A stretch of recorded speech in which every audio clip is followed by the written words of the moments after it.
Oh, we are live. All right, we are live now. Welcome, everybody, to the Building Doors Live for December, Building Doors' last live event of the year. We're so excited to have you. A huge thank you to the amazing CEO of Building Doors, Christy Hurst, for asking me to host her show tonight. I'm so honored.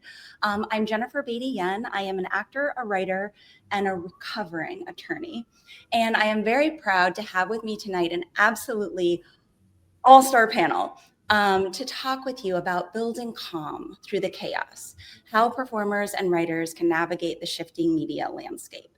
And we'll be addressing AI and its impact on creative work and how actors and writers can protect ourselves, as well as talking about how we can best address the current saturation, stagnation, and structural challenges in US entertainment media. So, as I said, the panelists I have with me are next level. This is literally my dream panel. And I could spend the entire hour reading their lengthy lists of accomplishments, but I will try to condense it. So we have with us the best sports and entertainment attorney there is, hands down. I'm not biased, Michael McCann. Mike is recognized as one of the world's leading experts in sports and entertainment law. He's authored many articles in Yale Law Journal, Boston College Law Review, and so on. And his writings have been cited as authority by federal appellate and district court judges.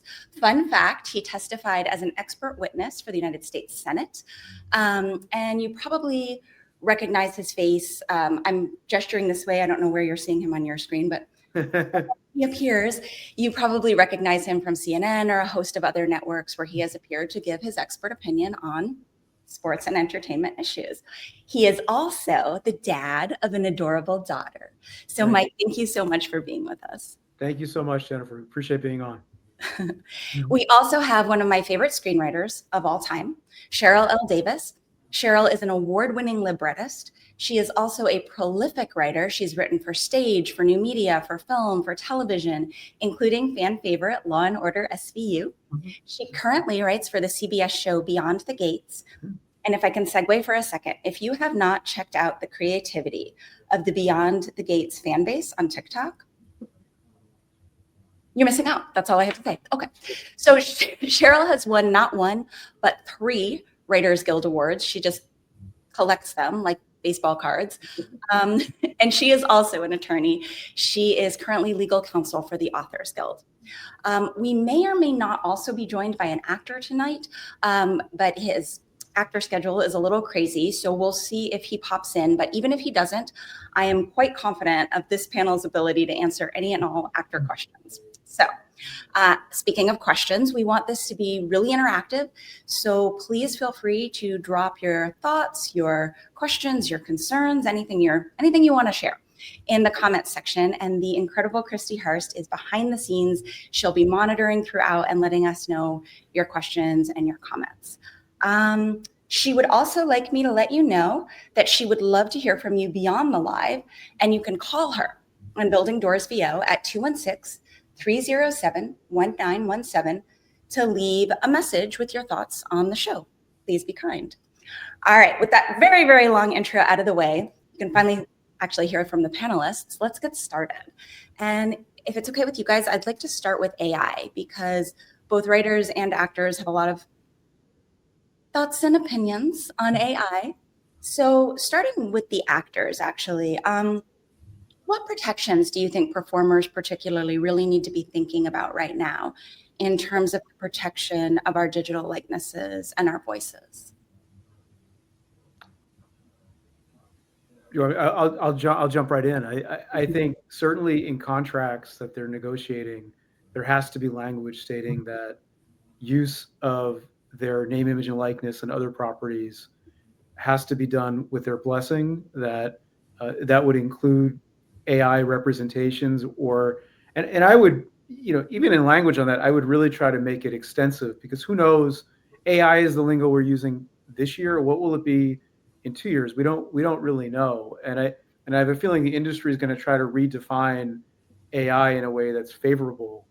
AI is getting a lot of scrutiny right now. Well, one way of trying to evade that is to redefine things. So I think actors need to be very mindful of any agreements that they're signing, that they protect their interests to ensure that whether it's AI or the next thing that the next evolution of AI called something else doesn't use their identities without their consent. Yeah. Agreed. And I would just add, am I echoing? Yeah, we hear you. Yep. Okay. Yep. I would just add that artificial intelligence is such an amorphous term at this point. Probably what we should use is generative AI, because a few things like Microsoft Word has artificial intelligence in terms of being able to help you as a writer. But so generative AI, using your creativity as raw material to create something else. And I think that's what really needs to be addressed in actor contracts and writer contracts or contracts, period. That's where you're not consenting to have your image be used to train or used to create other works without your consent. Yeah, yeah. And actually, staying with you, Cheryl, on the screenwriter's perspective, are there ways for writers to ethically use AI to enhance their writing without jeopardizing, creative credit or livelihood? Well, that is one of the things that we struck for in AI, and essentially not be compelled to use it by the studio.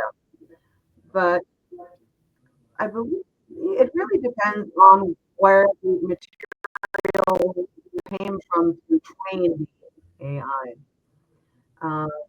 I'm technically here twice. You know what? I'm going to we'll come right back to that question. I think Cheryl's having a couple audio issues and Christy just texted us to fix that. But Mike, I want to jump to you for to go a little deeper into the law, or broader actually. And I know this is difficult because I think AI developments are sort of occurring at kind of a breakneck speed, right? And we've got legal challenges about everything from unauthorized digital replicas to copyright issues to deepfakes. Can you speak a little bit about that and whether there's any sort of clear, consistent message that actors and writers can take from this current body of law?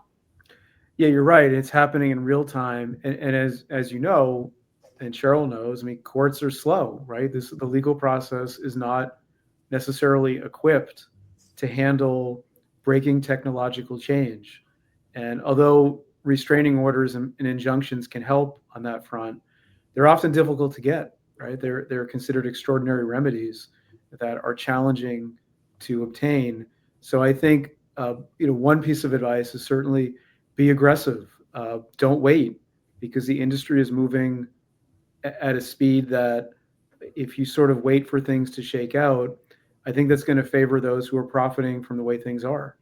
And I think a lot of actors, I mean, a lot of professionals, lawyers, right? Like we're kind of like putting blinders on, like, let's do our job and let's not think about AI. I mean, I teach. I mean, I worry about students using AI on exams. I mean, I hear college students are using it at a pretty high rate, and very difficult to police that. And for a lawyer, of course, if you're using AI, how are you going to pass the bar? Or what have you learned if you're just using generative AI to produce things? Yeah. Right. And then there's hallucination factor. Yeah. The fake citations. Yeah. Right? Yes, I was just going to say that. Mm-hmm. Yeah, I was actually at a dinner the other night, and two fathers were debating because one father allows his children to use AI for their schoolwork and their essays, and the other father doesn't. And the father that doesn't said, "Well, I want my kids to learn to think without assistance." And the other father disagreed with him and said, "But all the kids are doing it, and if my kids don't do it, they're going to be prejudiced by that. They're going to be disadvantaged." And they had a very spirited debate about it. It's and it puts parents in a tough spot, right? Because you want your kid to succeed, and at the same time, if one student it's like an athlete using steroids, right? Mm-hmm. Yeah. If one is using it and the other isn't, the one who isn't is put at a competitive disadvantage. And similarly in school, if there are students using AI to get A's, now I do think, I mean, at least now AI, a lot of it isn't that good. A lot of it, we just saw the reference point about fake citations, that there are lawyers who are being reprimanded for citing cases that didn't exist. Mm-hmm. And I think that at least provide some check. But I worry that maybe AI isn't great now, but what will it be in 2 years? And will it be better than what lawyers produce? I hate to think that, but it's the same thing with writers, right? Yeah. And now we're seeing what fake actors, right? People that digital representations where they don't have to pay anything. This is a big issue, and obviously I don't think our government is equipped to deal with it right now. I mean, I feel like this is going to take aggressive litigation. On And many. also there are efforts to pass legislation, but as you were saying, Mike, the government is not necessarily most supportive of that sort of thing because they feel like, oh, we need to be able to compete with other countries who are using AI. It's the same attitude that, well, if these other guys are getting ahead of us, the same way these other kids are getting ahead of my kid, we can't have that. That's right. Yeah. There's two, that kind of brings to mind two different issues. So one is an actor had emailed me and he said that he's non-union and his agent said, hey, do you want to make $5,000 quickly? And he said, yes. Sure. Right. But what they did was it was a couple of days and it was motion capture voice recordings, kind of like the way the actress did for Siri, where you record a whole library of sounds and words, and facial recordings. So basically the idea is that they can make a little virtual him to do and say whatever they want. And he signed an agreement at his, I don't know if it's an agent or a manager, but his representatives urging, I would not have advised this. Yeah. Ever. Giving away the rights to use these recordings in perpetuity for any reason whatsoever. So now essentially nobody ever has to hire that actor again to film. That's exactly right. That's it. That's right. And like you think about, so for example, commercials, like if I go out or you or anybody goes out for, say, McDonald's commercial, they immediately ask, did you do a Burger King commercial? Because if you did, you're conflicted out no matter how good you are. Since he's already given away to anybody and everybody, he's conflicted out of anything. I mean, nobody, if I'm a brand, I'm not going to pay him to be in a commercial for me because he could appear for my competitor tomorrow without his consent. Well, sort of, right? He gave it. And so it's an interesting question. So when he spoke with me about that, I was like, what did you do? Like, undo it. Can you undo it? And he was scared and horrified, but is there really, I mean, if you are of sound mind and you had the advice of a representative and you signed this agreement, what are your options? Super hard, right? Unconscionable contracts are so difficult to establish. And if he's can't show duress, I'm presuming. He's a rep, right? He's an adult. Yeah. I don't know what the runway is there to make that argument. Yeah. So yeah, exercise and 5,000 was way too little. Well, it's 5,000. It's like, okay, I'm going to give 5,000. This is the end of my career in this industry. Right? Yeah. That's really what it is. But I was just going to go back to the improvement in AI because that's one of the reasons that WGA we struck a couple of years ago, because although AI wasn't that great then, we could just see that coming down the pike. Is like a producer would come up with like, okay, here's like 5 scripts that we've had AI create, so you just have a polish, and then you get much less under the code and under the contract if it's just a polish as opposed to coming up with something new. Or if you're a showrunner, say, oh, you don't need all of that annoying staff. We'll just have AI create drafts for you to polish. So it eliminates not just writers, but like the ability to train writers, the ability of writers to learn their craft. And the idea is that you do that, you try to nip it in the bud now and try to get some protections now, as opposed to waiting until it becomes more of a valid competitor for you. Sorry, you go, Jennifer. Yeah, go ahead. I was going to say, I think the check on this, to Cheryl's point, is people have to say it's wrong, right? People have to say, I'm not going to buy that product if they use AI. There's some video game, and I'm not like a video game person, but I read an article where this game company acknowledged that they used AI in building assets in the game. And a lot of video game players are saying, I'm never going to buy that game because we don't want to sort of, feed into this. Maybe that's what will be needed for actors, that we don't watch movies. We pledge not to watch movies that use AI. And I realize it gets tricky because there's CGI, and that's kind of, there's sort of how we define things. But an actor that is created through AI, to me, crosses a line into something else. Or to Cheryl, what you said, they'll pay you to polish it, but not to create it. Yeah. The thing is, they'll pay you to polish it now. 2 years from now, will they pay anything because the AI will be better? Right. Not a penny. That's the thing.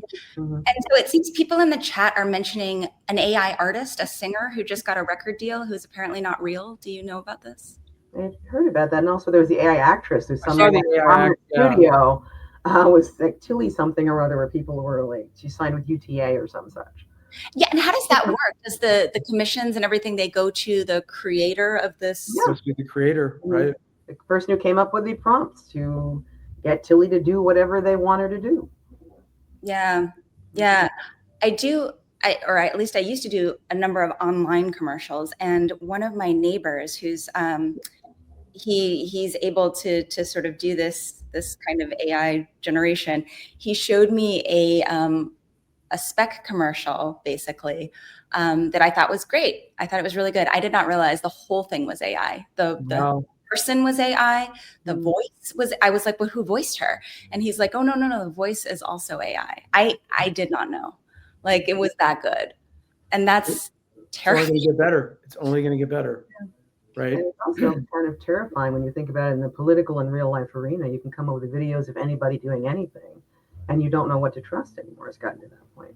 And saying anything too. And a little bit off that topic, but still on the topic of kind of what's going on in our world right now. A lot of times, sort of, and we're seeing a bit of contraction right now in the entertainment industry. And so just generally, when you see this kind of contraction in the industry, diversity, inclusion, that kind of thing often takes a back seat, right? But this is a particular issue right now. So it's not just sort of losing our jobs to AI, but also losing our jobs because of maybe gender or skin color or things like that. And the federal government has made it very clear that DEI is under attack. Diversity is bad, inclusion is bad. I laugh, it's not very funny, but what can professionals at kind of every level do? Because we see in the news, we see people just sort of caving all over the place. Obeying in advance. To keep, if we care about diversity, if we care about equality, if we care about inclusion, what can professionals at every level in the industry do to sort of keep those priorities alive?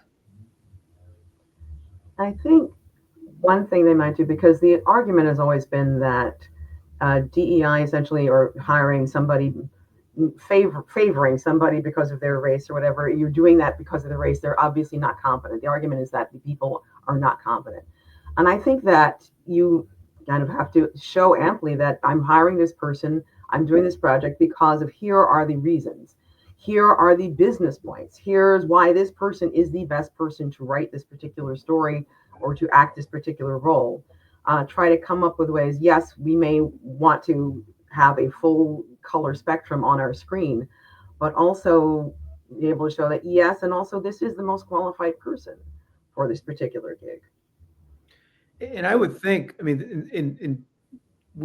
there has to be diversity on broadcast because that's the world we're in. We are a diverse world. Like, if we want to have shows and commercials that are realistic, forget DEI, whatever you want to call it. It's like, it's being real. And I think, maybe part of this is, for now, pivoting the framing of it to say, this is about authenticity. This is about saying it's not, not everyone looks the same. And our consumers are different, and people watching are different. So I don't know. I feel you're right, Jennifer, and Cheryl. That term is unpopular at the moment, but that's the moment. Number one, things change, right? And secondly, even if it takes pivoting and saying this is about representing America, it is a diverse country, right? And let's not forget that. Yeah, and it's getting more and more diverse. And so, look at the numbers too. Like, you see money, advertising dollars, and the younger people, like the 20s, the 30s, the sort of groups that advertisers are really trying to hit.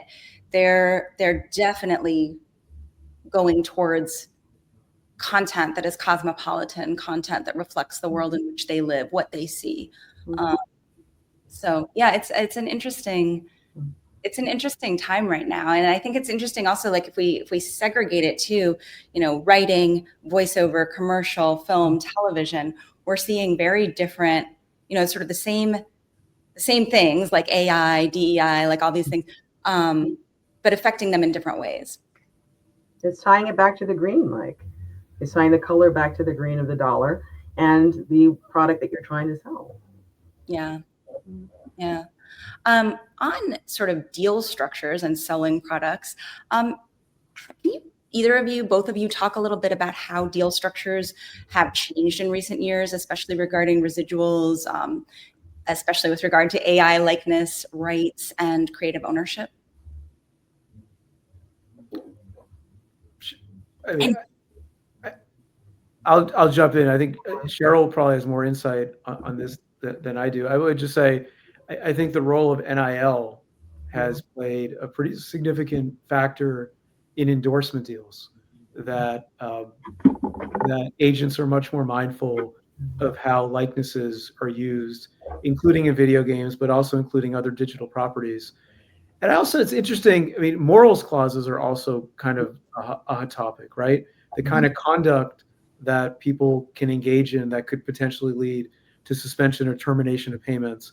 I think morals clauses have gotten a lot more scrutiny in recent years from what I've seen. Could you give an example for some of the folks that are not familiar? I'm pointing at the chat, but. Yeah, so a morals clause is a clause that more or less says the parties agree that if the talent engages in conduct that's detrimental to his or her brand or the company's brand, that provides sufficient grounds to terminate a contract. And there have been athletes in particular that have gotten in trouble with endorsement deals because of things that they've said, even though it's not illegal. I mean, we have a First Amendment, right? We have all sorts of protections. The First Amendment only protects us from the government holding us, punishing us. It doesn't protect us from employers or companies with whom we do endorsement deals. I mean, Tiger Woods, of course, had all sorts of morals clause issues when he was unfaithful in his marriage, and that led to a controversy that played out. There have been other entertainers and celebrities that have, again, they're not, what they're doing isn't necessarily a crime or a violation of a contract per se, but it brings disrepute. Justin Thomas, a golfer, made comments some years ago, basically on a live mic, that attracted controversy. So this is what happens when you have a mic on you, right? You can say things that are not always good. Yeah. Yeah. And I was just going to say, in the writing arena, I'm not as aware of it changing our royalties, except in the fact that it changes our ability to actually do our jobs. And in terms of if somebody's going to use AI instead of a writer, then the writer loses not just the royalty, but the gig. Yeah. Do the current WGA or other guild agreements address, what are they doing right now to address it, and what are they asking for? Well, they're saying that people can't be compelled to use AI. So like if you're a showrunner, you can't be forced to get rid of your staff and just use AI and yourself and your assistant. There's also requirements that for a certain length of showtime, for a certain length of a certain number of episodes, you can have a certain number of staff. So if you have, I don't know, like an hour show for 5 weeks or something like that, maybe you have 3 people. If you have an hour show for 20 weeks, you've got 8 people. It's got that kind of thing to make sure that live humans aren't being deprived of their income because the technology is improving to the state where they can really assist the writer in that way. And the idea is AI writers can use AI as a tool. You can use it as a tool, but you can't force somebody to use it to replace a living writer. I guess then the question is just how much can you use it? And is the guild are the guidelines very clear? Well, when we were striking that time, it was still it was almost 3 years ago now. Yeah. when AI was just kind of creeping up. So the idea was to plant a flag to say that this is an issue that is of concern to the guild, and we will come back and we'll address it more later. And unfortunately, we're coming up to our renegotiation period in 2026. So we'll kind of see what the guild has to say about it then. It's worth also asking, like, what were we okay with before AI, right? Mhm. So if you write a script, Mhm. somebody proofreading it was okay, right? Mhm. Presumably that was okay. Somebody reading it and giving reactions to it that can improve it. That seems like that was okay, right? No one ever said that was a problem. Mhm. I think it's just the generative piece that that they're creating a script and they're relegating, as you said earlier, Cheryl, the human to polishing. Mhm. That strikes me as a different, certainly would not have been okay before, so I would think shouldn't be okay now. Yeah. Somebody in the chat is asking, can they do moral clauses with voiceover actors? I would assume the answer is yes. Yeah, Mhm. absolutely. I mean, I think the tricky thing with the voiceover actors, what would they do that would create a public controversy? But I mean, people say things and do things online, and um, absolutely, yeah.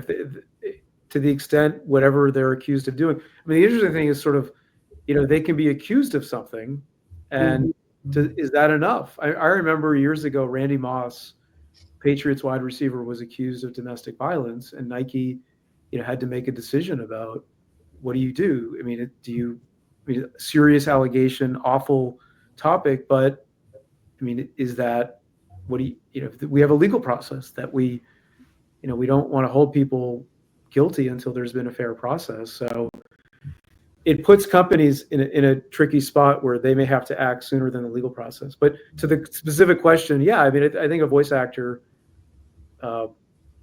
could be susceptible to misconduct, and a morals clause could potentially allow the paying entity to terminate the deal.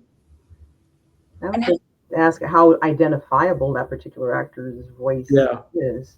And is it somebody that you can say, like, oh, this is the same person who did thus and such? Is that necessarily going to spring into your mind when you hear the audiobook or the commercial or whatever?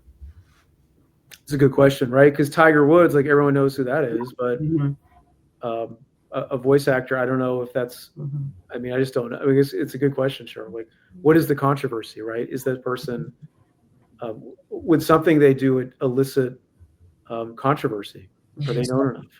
would that affect the enforceability of the clause? Like, so say I'm a business entity, I make this deal with this voiceover artist, and I say morals clause, like if you do anything, like no, work deal is done.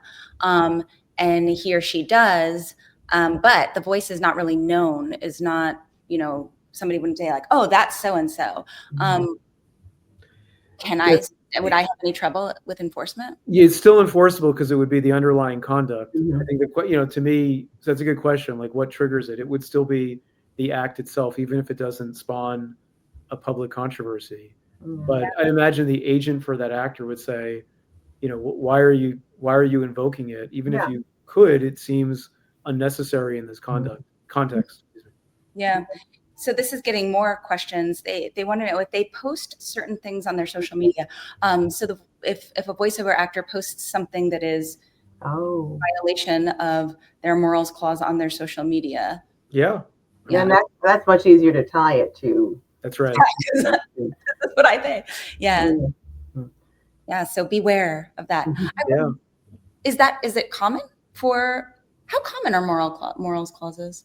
I mean, they're really common in endorsement deals. I know that. And Then yeah. Then I wonder if they would be, because a lot of voiceover is commercial work. Yeah. I bet they're in there. I bet. I mean, we'd have to look at each one, but certainly, I mean, there's a lot of behavior related language in contracts, right? That the talent does something bad or is accused of doing something bad. And it basically conveys a right to suspend or terminate a deal. I think often they're not invoked because the whatever is the alleged bad thing doesn't trigger public controversy. But to Cheryl's point, I mean, if you put something on social media, I mean, talk about leaving a trail, right? Like, And they have some in some publishing contracts too. If you're going Yeah. to publishing deal with a particular celebrity, then you're more likely to do it because they're more likely to go out there and do something that might damage their ability, the publisher's ability to sell the book. Yeah. And I think some of the listeners and viewers right now are concerned because they're wondering what would violate exactly a morals clause. Are they very broad clauses? What can they do to protect themselves? I mean, a lot of it is, the speech would be something that they would never say, right? I mean, honestly, like, if somebody makes a racist or homophobic comment or something like that, the hope is that the people watching this wouldn't make that kind of comment. But that would be grounds to make a comment that's, along those lines. The trickier thing would be if someone's very political, right? I mean, that's not, they may be endorsing a candidate or a viewpoint that isn't popular, or at least isn't popular with the company, but is also consistent with a democracy. We can support viewpoints that aren't always popular. That I think gets into a grayer area. That's a tough, because I know, like, for example, in commercial work, a lot of the agencies will tell clients, you have the right to your opinion, and you can post, particularly when we're talking about political opinions, and you can post them, but just be aware that if you do, people will know. Yep. And that if you want to go out and you want to represent, whatever the brand may be, they're going to look at that. They're going to go to your social media. Yeah. And if that doesn't jive with either them or even perhaps more importantly, their client base, their consumers, then, you've cut yourself out. I mean, there was litigation years ago involving a running back for the Pittsburgh Steelers named Rashard Mendenhall. So when Osama bin Laden was killed, he posted comments saying, why are we celebrating this? I mean, it was more than that. But Hanes brand, of course, is selling underwear, male, typically men's underwear.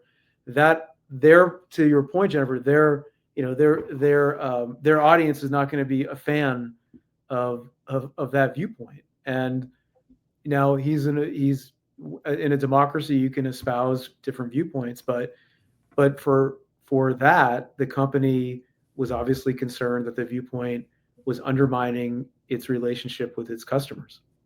Yeah. And it's sort of, it kind of goes hand in hand with this idea of cancel culture, but we have the right to say whatever we want to say, we hope, for a little while anyways. But there's also we have to be accountable for what we say too. And not everybody is going to like what we say, and having the right to say something doesn't mean that you have the right to everybody being like, oh, well, okay, I agree. Or treating you like that's a great opinion. Right. So you can lose your audience, you can lose your job. Yep. So if you were advising these performers and these writers, would you say to try to keep politics and personal opinions out of your social and things like that? I mean, that's probably the most advantageous business-wise, but I also think people have to be authentic. And, if someone seems so scripted that they're like, not believable, I don't think that's a great, someone goes out of their way to say nothing controversial and equivocates. I don't know if that's in and of itself good for reaching an audience, right? You could say maybe there's a middle ground that you can espouse viewpoints, but just do it in a way that's respectful, that sort of acknowledges that others may disagree. But I think people should be authentic. Yeah. And if people aren't, I think that's a major red flag too, because people say that this person hasn't spoken out on a particular issue that you think they would because of their gender or race or whatever, and they're not. And like, what do they think about this topic? Right. Are they hiding something? Yeah, could be, right? If we can segue a little bit into stagnation and risk-taking. Right now, people are talking a lot about how Hollywood, particularly storytelling, feels a little stuck. We're seeing a lot of reboots, sort of safe IP, algorithm green lights dominating. What structural shifts do you think it would take to really sort of clear the air, make room for just truly original voices? Is it even possible? I think it's possible. I think it's just the perception of risk, which always annoys me. Because you look at people like Shonda Rhimes, who is a Black woman who has like essentially reinvented some sectors of Hollywood. But people then look at movies like Black Panther, which sold internationally. But people view these types of people and these sorts of shows as one-offs. And I think what needs to be is things need to be built upon and say like, well, if so and so did this, then maybe thus and such can do it as well. It's kind of like the idea that if you're a person from an underserved community, as a writer, an actor, whatever, you get like the one chance, and if you fail, then it's like, oh, well, obviously people in that category can't do this, so we need to go back to the usual suspects. And also the market's getting more competitive. I mean, computer and video games are kind of stories in and of themselves, right? That they're attracting people's attention. Sports, I mean, sports are sort of a drama in their own right. And to the extent what's produced in the entertainment world is too homogenous and too safe, too boring, too replicating, I think eventually the market will say, we don't want this. That, like you said, a green light, if you're trying to hit every audience, if there's no edge to it, I just think if we think of some of the best films and best directors over the years, I mean, they took chances. And, maybe thinking about that, more of Hollywood needs to think about that. It's really going back to AI, because AI will never be able to make the leap of genius that the human mind can make. And Mike, I just want to say that I know a former soap writer went into scripting wrestling. Nice. There you go, right? Like that's a drama. Yeah. That's right. I think it's women's. I've suddenly blanked on the country, but it's a women's sports team that was trying to get attention. Sorry, I'm losing the story, but they really were the players that had big social media followings and would post like every day these little videos about just random aspects of their lives and develop these huge followings and feeds. Really helped the team, so much so that the article I read, which I now can remember no details about, I've been there. I know that feeling. Was saying that maybe this is the way to, really start to buoy up women's sports even more, have the women really be pushing their social media feeds, and the men are doing it too, really try to get these followings, and the athletes are going out, it seems like a little bit more as individuals, right? Instead of before, I think we looked a little bit more at the team, but I mean, Mike, you probably could speak more to that. I mean, the growth of women's sports. I mean, look at the value of a WNBA franchise. I mean, they were not a lot. I mean, comparative to what people spend for a sports franchise, they've gone up in value like astronomically because the product is good, because people, the players are interesting. They're not only good at basketball, but a lot of them are like interesting people. Right. And like to your point that they use social media to promote their brand, and it creates a narrative that I think it captures a lot of fans' interest. And that is a good thing. I think, number one, it's a good thing. And number two, it also shows what creativity can provide. I mean, Cheryl mentioned, AI is never going to be creative. It's just going to duplicate whatever people have already come up with. And it's healthy to think that there's still opportunities for, whether it's women's sports or something else, to be innovative.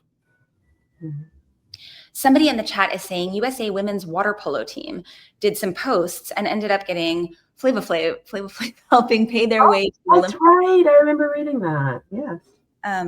But is there any risk that, just sort of on that, is there any risk of over commercialization?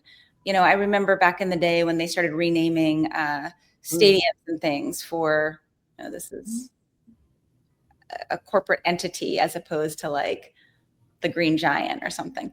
I don't know about necessarily risk of that, but I remember I went to actually a legal conference last October, and one of the panels was on essentially people being put at risk by their social media presence. So, and they found that a lot of, unfortunately, women athletes get like threats and gender-based comments and stuff like that. and that can be very taxing on them. So they say, if the more you're out there as an individual, I think the more likely you get people, you suck, you should die, whatever. You're going to get all, not just the positive, but also the negative pushback. So I think there's always the risk of that.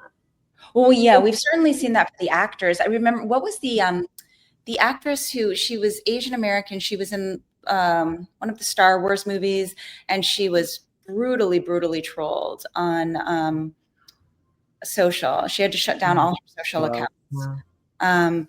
But yeah, just and it tends often to be not even that many people. It's just, well, you get keyboard warriors, right? They're just like people that, you know, want to take shots at others, and it's what drives them for whatever awful reason. Yeah. Kind of on this idea of new content. Yes, it was Kelly Marie Tran. Oh, okay. Yep. And that was so sad. She was so excited, and it was just, that was really sad.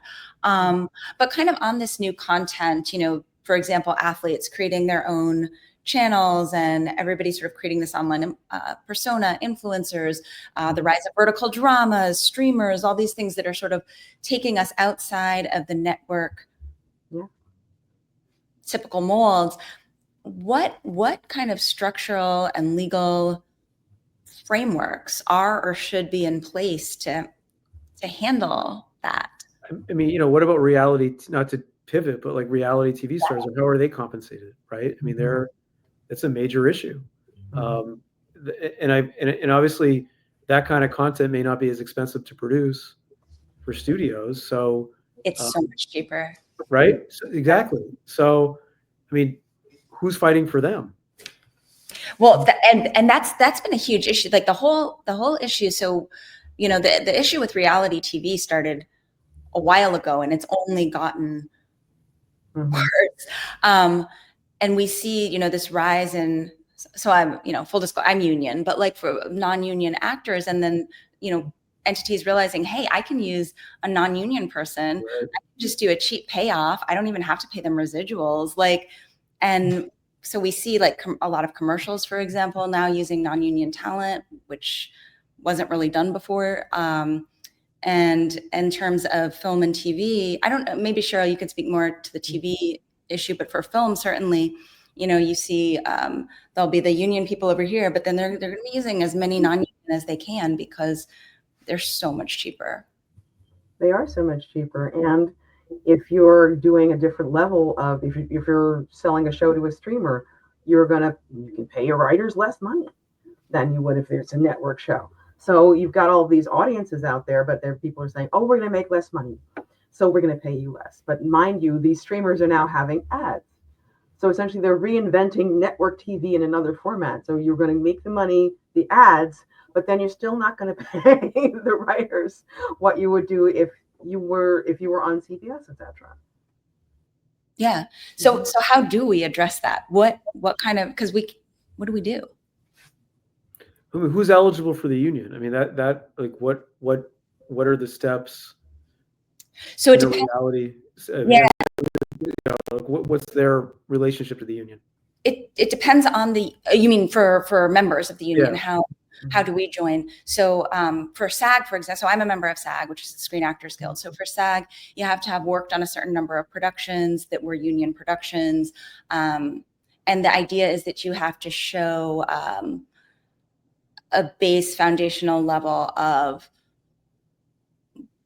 hireability, professionalism, and, you know, that you actually are able to get legitimate work and, you know, have some training and be professional. It's sort of like the equivalent of, I'm trying to think, like a license or something, you know. I mean, it's going to be interesting to see like influencers and others, like I mean, even esports players, right? Like how do they fit into a world of union representation? Is there a union, or are they going to be defined to not be within the sort of you know, boundaries that are typical of unions? I mean, I think labor rights are going to be a crucial issue for as we think about, you know, talent, right? Like, what does that mean in 2025? It's a lot different than it meant in 2010.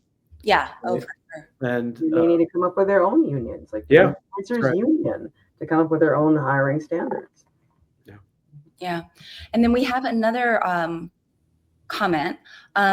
This one says, I saw on TikTok someone predicted that brands are going to start creating their own creative studios to create content. Chick-fil-A has already done it. So that's an interesting, so then entities would create their own studios to create their own content. And then they would be determining, they're going to run their own commercials, have maybe, I guess, would they have in-house casting directors? So would that? Probably. So we're going back to the origins of soap operas. Because like Procter and Gamble and people who sell soap are Procter and Gamble is coming back to selling it to soap operas with our show. So yeah, the idea is like you're creating a product and you have commercials, so you have product placement up here is you got people going to Chick-fil-A, having a scene set in Chick-fil-A and the Chick-fil-A studio show. It also reminds me on their counters. Oh, sorry, I didn't mean to interrupt you, Cheryl. I mean, it also reminds me of league-owned channels like the NFL Network, right? Where it's producing content, it's making talent decisions, it has its own journalists, it has its own studio production. I mean, it kind of controls, rather than going to ESPN or rather than going to NBC, to just sort of be the in-house entity creating content. I mean, it certainly gives them more control, right, over the deliverables. Do you think it rewards or removes originality? I mean, I always worry with the league-owned channel that, how is a controversy covered, right? I mean, if the controversy is about the league, that would seem like a pretty big restraint on what could be said. And it may also affect originality too, because it could, sort of leagues are very tightly controlled and they may not want. I mean, I'm generalizing. Maybe they do value creativity, but it definitely is a different system than having a studio. Mm-hmm. Yeah, kind of on all these different methods and means of storytelling, whether that be truly original narrative or whether that be more commercialized, whatever it may be. What genres or storytelling modes do you feel are kind of maxed out, and where do you see room for evolution? That's tough because I mean, you've got the procedural format is like one might think it's maxed out, but they keep coming back and back and back, and people love their predictability of a good procedural. So I think that's hard to say that that's maxed out. I hope that soaps are starting to resurface again, because soaps at one point daytime soaps used to underrate primetime shows because they were so popular. And now we've gone in the other direction where we've got like four soaps on the air now. Do you think vertical dramas are replacing soaps at all?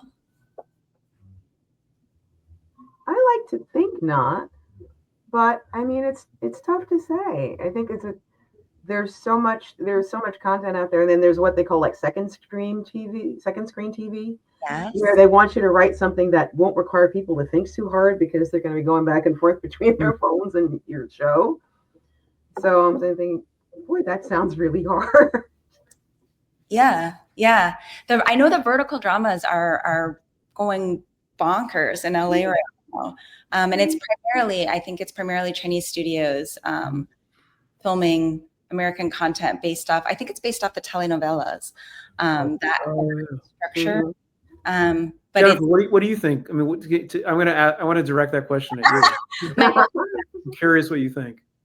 In terms of they building what hasn't been tapped, what's become redundant, and what are areas where growth could come?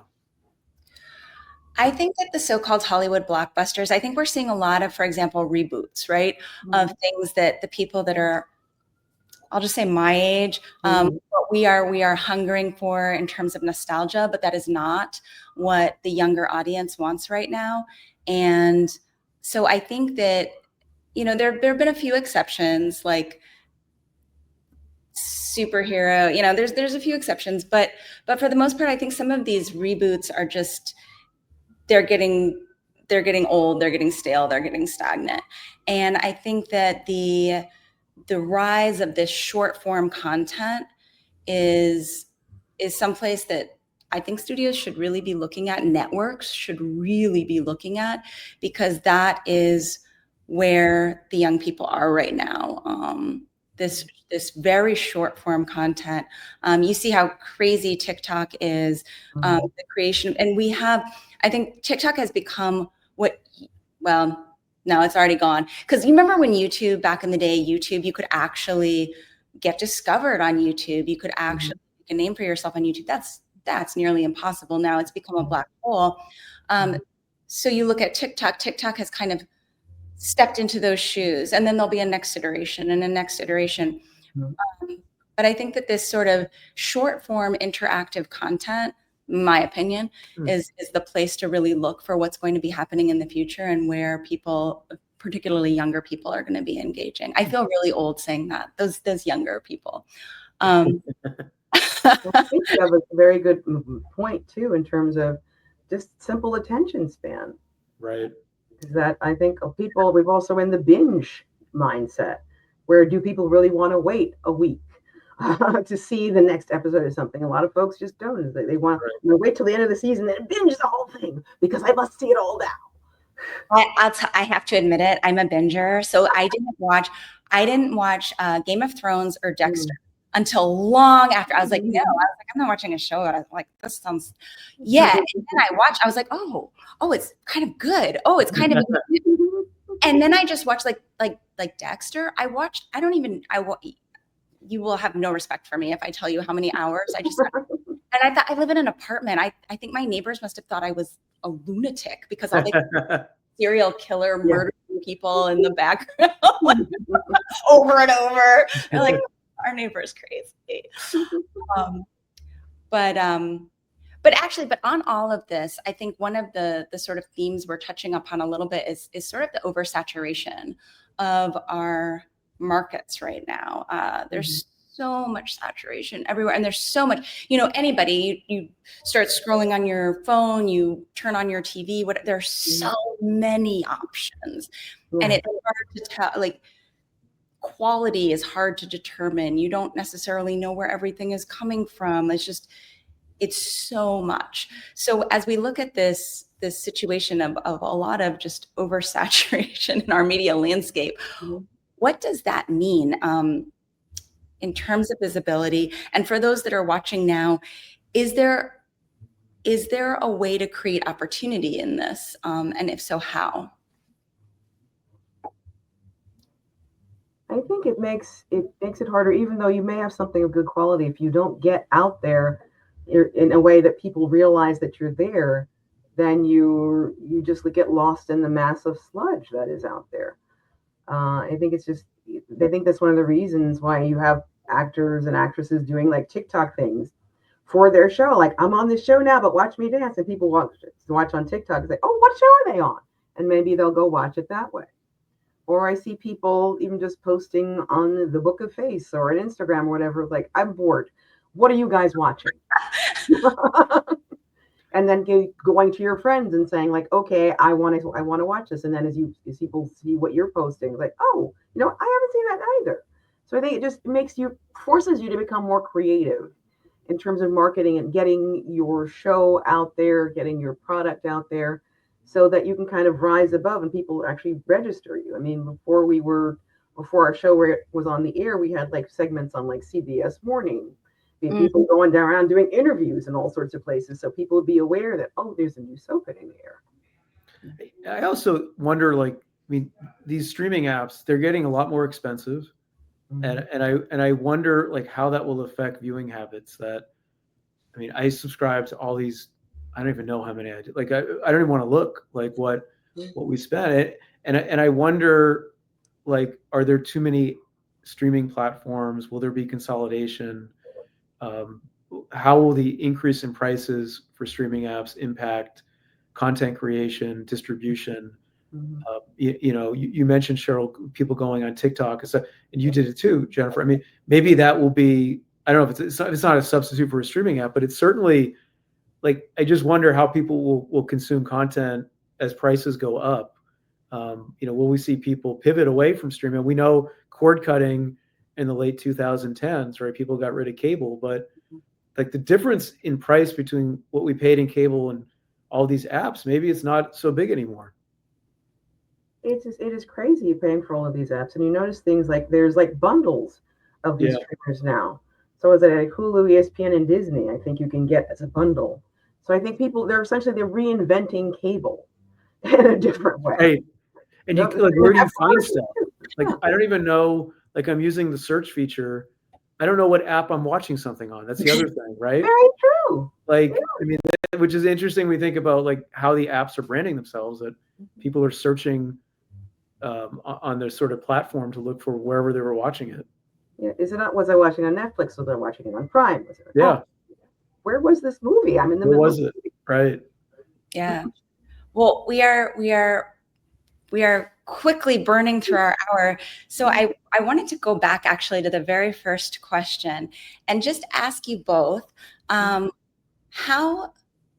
has AI specifically, personally impacted your work or your craft? And if you had to pick just one specific issue that you think is of paramount importance, whether that be legal or ethical about that, what would it be and why? Cheryl, I'll just say in my work, having a student exam that clearly used AI and the fallout of that, right? The fallout of proving it, number one, and the impact that it has on the student's career is pretty life altering. And I would say in that context, that has been the most direct that I've seen it, just in terms of students using it to cheat. And thankfully, I haven't seen it very much, but I know it's going to get worse. And, I'm at a law school, but other schools are in the same position. I think for education, it's a grave threat to what people are learning.